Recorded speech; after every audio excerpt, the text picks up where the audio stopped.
the wild here doesn't whisper, it roars. Glaciers crack like thunder. Waterfalls carve paths through time. And in the middle of it all, she waits. Motor yacht Unbridled. A sanctuary of warmth and refinement in the heart of Alaska's untamed frontier. Bears wander the shoreline. Whales breach on the horizon. Seals nap on drifting ice while you sip champagne on the aft deck. This isn't a cruise, it's a calling, and only the bold will answer. Now booking your next unforgettable charter, yachtunbridled.com or through your preferred charter broker. Top of the morning, folks. Captain Liam here from Unbridled. I'm honoured today to have Rufus Lewis from a bit of an adventurous background. He's currently in Spain, an adventurous family, but he's kind of signed up for an adventure right now, which is the world's toughest row. So tell us about it, Rufus, and welcome to the podcast. Hey, everyone. Thank you very much for having me, Liam. As was said, my name's Rufus Lewis. I started yachting when I was 19 years old. And I loved it. I fell in love with it straight away. And I thought, oh, this is the one thing I'm going to do for the rest of my life. And then, as it does, the yachting took me to the Caribbean. And then while I was there, I got the opportunity to watch the finish of the world's toughest run. I was absolutely inspired many years ago in 2022. And Wow. that's then and there is when I decided to sign up for it. So now I am unemployed. That's exactly what I'm doing. Oh, that's not yachting. It's having a break, you know? Yeah, exactly. And whereabouts it ended in Antigua, correct? So tell everyone about it. I mean, the world's toughest row. I'm sure it's got that name for a reason. Yeah, of course.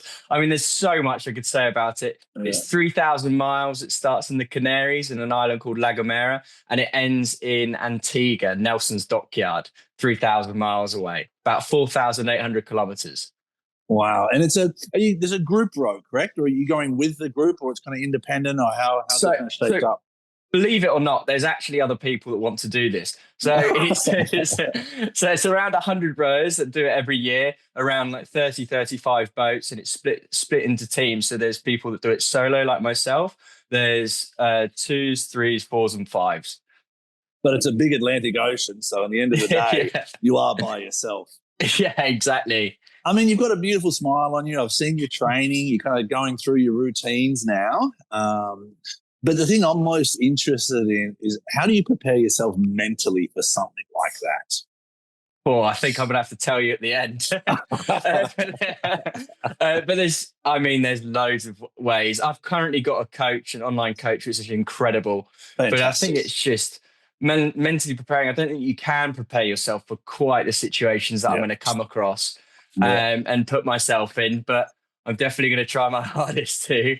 It's funny, in my life, I've traveled a lot, and I've found that kind of the most challenging moments kind of for me, I always try to go to the very extremes of the world. And I remember one time I was in the middle of the Atlantic on a yacht, and I stopped it, beautiful, clear day.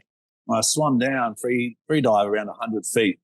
And that was kind of the most loneliest I felt in the world. And I looked around, you know what I mean? So you're definitely going mid-Atlantic. So how many days? What's the estimate? And what can you take on the boat? Tell me the logistics. Well, as you know, weather's very unpredictable. So the speed of the boat definitely depends on what the weather's doing that year. So each stroke should take me around 2 meters. Which is a nice way to think about it. It should take me around 1.5 million strokes to get across the Atlantic. 1.5 million strokes, and you're not just stroking for your physical strength and your body. You're stroking for a cause, correct? Yeah, exactly. Yeah, and I've chosen a cause that's actually close to my heart. It is called Caudwell Youth, and it's a charity that focuses on people between the ages of 11 and 24, and it focuses on people that haven't had the opportunities that other people do. So people that go through foster care or they're neurodivergent, and it gives them a new lease in life, a new opportunity to really shine and have the opportunities that other people do. Absolutely. It's based in UK, correct? Yeah, that's based in the UK. It's the UK one. Well, it's definitely, I mean, people at that age, there's so much that you're trying to absorb, especially with social media now and all those challenges that pose itself. When you're going through it, are you going to be having times to kind of do a small kind of post or a blog each day or a connection or something? So the aim of the game is to get from La Gomera to Antigua as fast as I can. So I'll have someone that will be organizing all my socials, but I'll actually have the ability to be calling everyone, and I'll have a safety team to speak to every day. Good. And I'll be able to call you again. Yeah, I'm excited for it. Call me halfway. Let's connect halfway. Yeah, halfway sounds good. Well, I may be on another yacht going the other way, so it's like, oh, I'll stop, Yes, well, with the boats that cross later on in the season, the race starts on the 12th of December 2026. So the likelihood of having someone near is higher than normal. Okay, so the race is going to happen this year as well, 12th of December 2026? This year is 12th of December 2025. Okay, and then so this year and then next year. So every year it's an annual event. It's every single year, yeah. Wow. And are you going to kind of get involved in a volunteer status in this event? I'm sure you're going to be learning a lot of how it's actually, I honestly wish I had the time, but I underestimated quite how much work the organising of the campaign is for my year. So sadly, I can't make it out there. Yeah. And tell me about yachting. So you've been in yachting 5 years now. You've come from an adventurous background. What kind of created this seed of saying, in yachting, we all look at the Atlantic. Have you crossed it before on a yacht? Yeah, I've crossed it 6 times now. Oh, perfect. Okay. Well, it's going to be very different, this one. I know, and I've been in some rough seas there as well. So that was eye-opening on the last one. I noticed, I was like, I've signed up to cross this in a 7.5 meter boat. Yeah. There's not really, in terms of course, there's not much you can really control, I guess. You'll be steering. Is there an autopilot on it? I mean, it's solar powers. It's solar powered and there's an autopilot. And hopefully that tries to keep me on course unless it fails. Yeah. But then if you don't mind me saying, shift-wise, do you do like an hour on, hour off, or what's the kind of, how does it logistically work? I couldn't actually tell you. I've never actually rowed. That's even more challenging. So hopefully getting on a rowing boat very soon. But by the sounds of it and everything that I've read, because I'm solo, I'll be rowing when the weather's with me. Yeah. So I'll be rowing. Hopefully. Yeah, exactly. I'll be rowing as much as I possibly can. So it'll probably be, if I have it my way, of course, but the weather normally dictates what I do and what I don't do. But I'll be rowing around 16 hours a day. 16. How many days? Oh, tough to say, but 40 to 60, hopefully. 40 to 60. Okay. Well, just don't remember the hare and the turtle story. The hare and the turtle. So, number one, get there safely. You got a family, and a lot of people are going to be looking at you and they're looking up to you. So take your time, be patient as always. Make sure you have the first aid.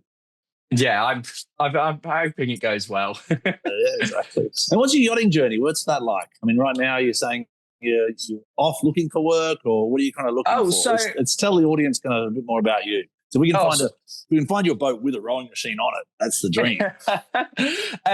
I had a job recently. I had a job until April. I was on a popular boat called Motor Yacht Titania. It was a heavy charter boat. I was on there for 3 years, and I absolutely loved every minute of it. Congratulations. Thank you very much. But then I realised, I was like, I can't actually train enough. because as you know, we work 13 hours a day. When any guest is on board, and I was doing that for sometimes 120 days in the summer season. So it just wasn't feasible. So I made the decision to have 1.5 years off work. So you have the time. You definitely have the time now. No. Yeah, exactly. I took the time off work to be able to train and put on some weight, because you lose between 8 and 12 kilos in this row. And I only weighed 74 kilos before I started training. So I couldn't afford to lose. Yeah, exactly. I've got to bulk up. Fantastic. And the vessels themselves, are they carbon fiber? Yeah, they are carbon fiber. They're nice and light until you put everything in it. Yeah, but still that makes it more buoyant though, I guess, doesn't it? Yeah, exactly. And they're self-righting as well. So when they don't say if, they say when they capsize, they will flip themselves back over. Well, with potentially 40-foot waves and different things, I mean, it's good for its challenges. I mean, you'll definitely see marine life. You'll see different expeditions, but you're going to be obviously rowing. You'll be facing backwards, correct? Yeah, that's correct. That's the strange bit. Do they put mirrors on the side? Yeah, there's mirrors on the side, but I don't think I'm going to need them out in the Atlantic. Exactly. Yeah, nice. And then I'll have nav lights on it, and It has everything a big boat has except radar. okay, AIS.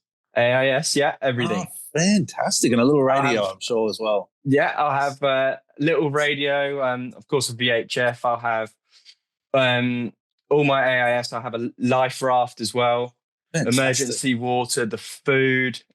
So I'll be consuming hopefully around 8,000 to 10,000 calories a day. So the food that I'll be taking with me is a dehydrated rations, similar to what the military have. Yeah. So it's just jam packed full of goodness. And do they restock you or reprovision you? They must. No, so I take everything with me. Off the dock, and that's it. Yeah, it's unsupported. So no one can help you. That's the hence the world's toughest. I mean, you've got all the equipment, but no one is going to pull that row for you, are they? No, exactly. That's your mind and your body. Yeah. And what's your kind of inspiration to people out there? You know, what kind of gives you the motivation to do something like this? I mean, you mentioned you've got a cause, but there's something deeper. I always used to do charity events. And when I joined yachting, I was 19 and I wasn't sure what I wanted to do. And that's when the charity events stopped. So I used to run like 30 kilometers for charity, used to do a marathon for charity, dressed up in like a bunny suit and things like that. And I used to absolutely love that and thrive off that. And then as soon as I started yachting, my life took a little turn and I wasn't focused on it.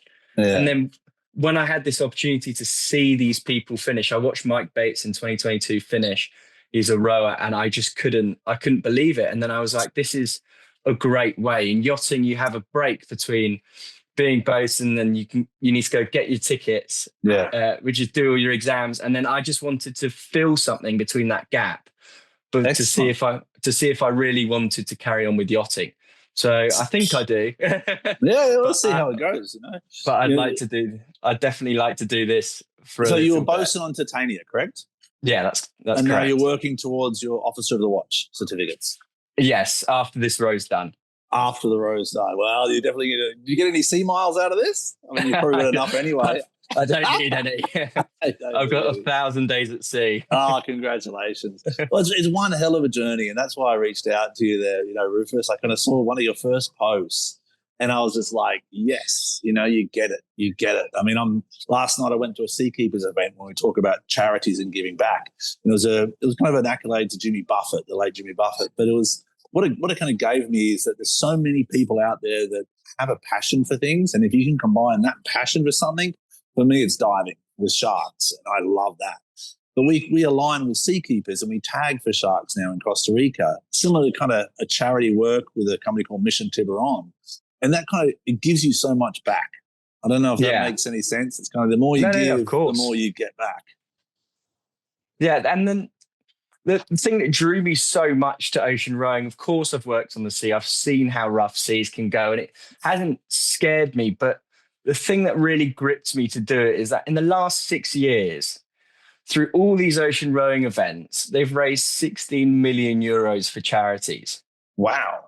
16 million euros for charity, which is just mind-boggling and so incredible. And I think that is the most impressive statistic out of all these 800 toilet paper you need for the row and things like that. That takes it out the park. That's the number, isn't it? Excellent. Well, it's definitely exciting. We're going to follow you. Make sure how can people get a hold of you? How can they follow you? I've got Instagram. I've got at rufus.rose, and then my website is rufusrose.com. Rufusrose.com. I'm also on TikTok, but everything will take you through the website, will take you to the other socials. Okay, so you've done triathlons. I've heard about 32 kilometers in a bunny suit. I haven't seen it, so we're going to have to see some recaps of that. Oh, yeah. But tell us just finally about your training program, because like any marathon, you've got to lead up to it. You can't just, you know what I mean? You can't just start running 16 hours a day. So you do usually like 1 hour, then 1.5, and next week you keep adding, and then core workout. What's your kind of plan? Have you come up with a strategy yet, or? So, do you know, I would actually, I've got to be completely honest with you, I would have not the faintest clue where to start. I'd probably just go to the gym. I'd get on the rower. Like you said, I'd do an hour. Then the next day I'd do an hour and 10, and then I'd build up from there. But luckily enough, I've got an ocean rowing coach. and he's rowed the Fantastic. Atlantic, and he's trained so many teams. So honestly, the ball's in his court, and kudos to him, because without him, I'd be completely lost. Oh, that's even better. That's perfect. You're like, tell me what to do, coach. Yeah, you know? exactly. Tell me what to do. I'm not doing it right. It's on me. It's on me. Yeah. Well, great to connect. I really appreciate it. It's Fort Lauderdale Boat Show at the moment. So there's a lot happening in the yachting industry, but I hope people take time and follow your journey, and they can donate as well.